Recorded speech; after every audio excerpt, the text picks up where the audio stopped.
اللهم صل وسلم وبارك على سيدنا محمد عليه افضل الصلاه والسلام. ازيكم عاملين ايه؟ يا رب دايما تكونوا بخير وفي احسن حال.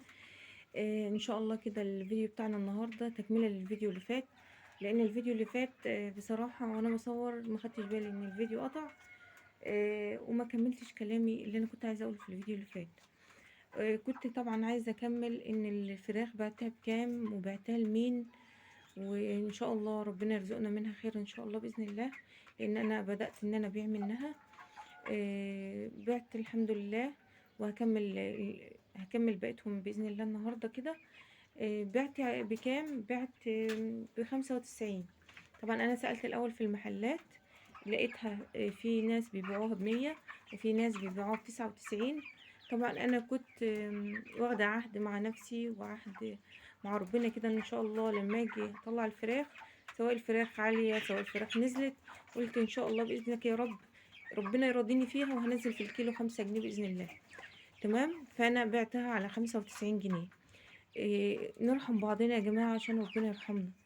لما يعني مش كل حاجة يعني الناس تبقى نسمع انها غالية احنا كمان نغلي وما يهمناش بعض والكلام ده، لا، نرحم بعضنا. انا عندي حاجة وربنا مرضيني فيها، مش مشكلة لما انزل فيها شوية وربنا هيرضيني برضو فيها.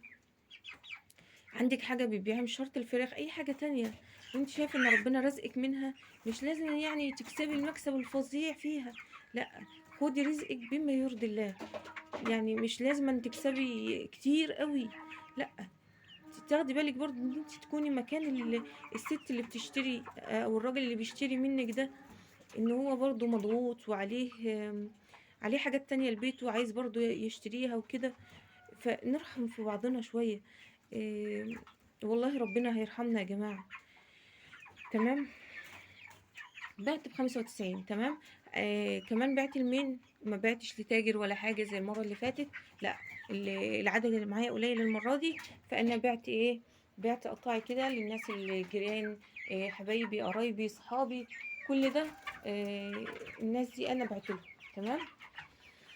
آه طبعا آخر الدورة إن شاء الله بس أخلص الفراخ هحسب الحساب بتاعي، العليقة بتاعتي، العلاج، الكهرباء، التدفئة، كل ده هيتحسب، وبطلع طبعا مكسبي من الدور.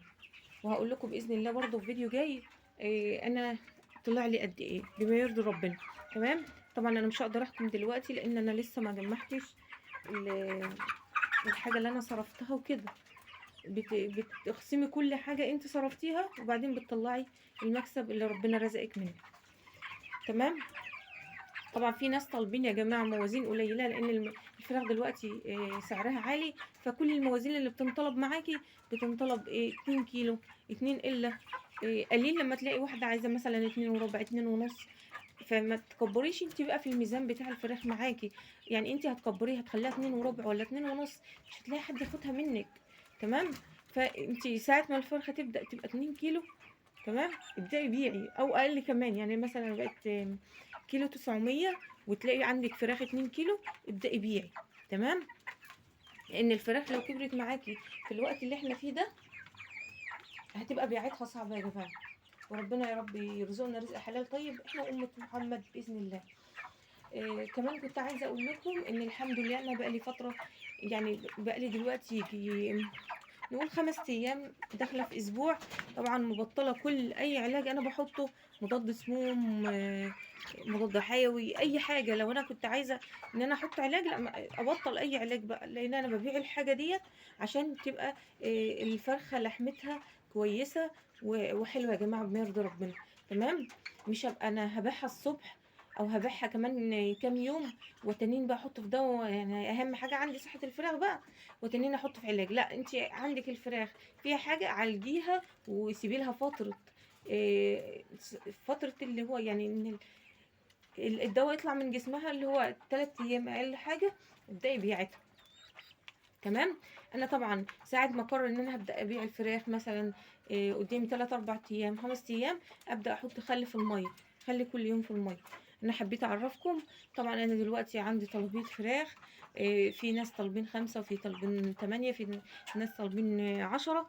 طبعا هبدأ ان انا اعمل اوزن لكل واحد فراخه، وربنا يسهل ونبعتها له. تمام.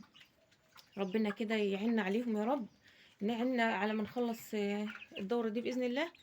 بسيطة يعني الحمد لله، مش هتتعبنا بإذن الله. وننضف ونطهر البوكسات بتاعتنا والبطاريات، ونجيب إن شاء الله دورة جديدة بإذن الله، يا إما بعد العيد يا إما في شهر رمضان إن شاء الله بإذن الله. تربية الفراخ البيضاء في البيت يا جماعة حلوة جدا جدا جدا، كبيت لنفسك وكمشروع انت عايزة تزودي بيه دخلك الاتنين. لو هتربيهم لبيتك موفرة، مهما تكون التكلفة عليهم عالية، لا بتوفر برضو معاكي. وكمان لو انت عاملاها مشروع، ربنا فعلا بيرضيكي منها، وهي مشروع كويس جدا مش وحشة، بالذات لما يكون معاكي عدد فراخ كويس. تمام. انا حبيت بس اعرفكم واكمل الفيديو اللي فات، عشان هو الفيديو اللي فات ما كملتوش غصب عني يعني. يا رب الفيديو يكون عجبكم، ولو وصلتوا معايا لحد كده ما تنسوش اللايك يا امارات، ترفعوا لي الفيديو. ربنا يرضيكم يا رب. ما تنسوش تعملوا اللايك كمان. وكمان لو لسه جداد في القناة تشتركوا فيها، ان شاء الله هتعجبكم بإذن الله، وتطلعوا مستفادين منها بإذن الله. لايك كده لأم مريم كده منكم، وإن شاء الله هبقى أصور لكم كمان يعني تنظيف الفراخ معايا، والطلبية اللي جاتلي بإذن الله. الفيديو اللي جاي انتظروه، والسلام عليكم ورحمة الله وبركاته.